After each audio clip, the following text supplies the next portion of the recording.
So what do you do when you're trying to finish an audit and your client's just not responsive? You've got issues, you're trying to work through those, you're asking what the client wants to do about those issues. Maybe you've got proposed adjustments, and he or she is just not responding to your requests. Well, I just talked to a friend of mine in a CPA firm in another part of the country, and he's telling me this is what's going on with him. Makes you want to pull your hair out. So the other complicating issue here for my friend is there's a legal deadline in which this audit has to be complete. So he can't get a response from the client, but there's a deadline that's approaching very quickly. What do you do? Well, I think at this point, you've got to communicate clearly. So what I would do, what I said to my friend, I would send an email saying these are the issues that need to be resolved, and these need to be resolved by this date in order for me to complete the audit by the end of the month. If you don't respond within this time frame, then I will not be able to complete the engagement by the end of the month.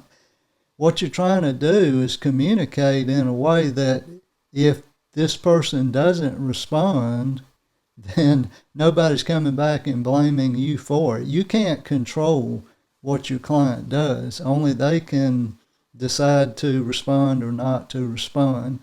Now, one of the things I said to my CPA friend who's doing this audit is this needs to be in writing. In other words, I'd put it in an email so that later on, if there's some disagreement about what was said, you can always go back to the email and say, this is where I communicated this. Here's the day I communicated. Here's what I said. And by doing that, you really and more or less putting the monkey back on your client's back. And, if they've been non-responsive, they've ghosted you, then that responsibility needs to be placed back in the client's court.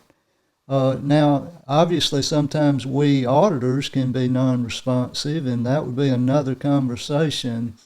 But in this situation where the auditor's trying to clear up some issues to finish the audit, he needs or she needs to communicate in writing, here's what we need to be done, here's the deadline for getting that done, here's the consequence, which would be we're not going to complete the audit on time.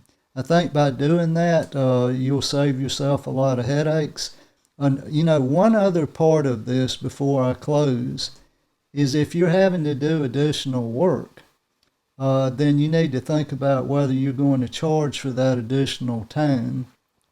So if you run into a bunch of issues, you've tried to get with the client, they won't respond, it's costing you time and money, then with this written communication, consider whether or not you want to say there's going to be an additional fee because of these delays, and, just be very clear about what's going on. The main thing is communicating clearly about what needs to be resolved.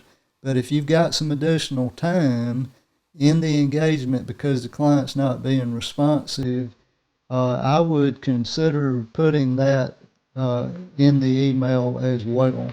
So I hope this helps. Take care, and until I see you again, bye now.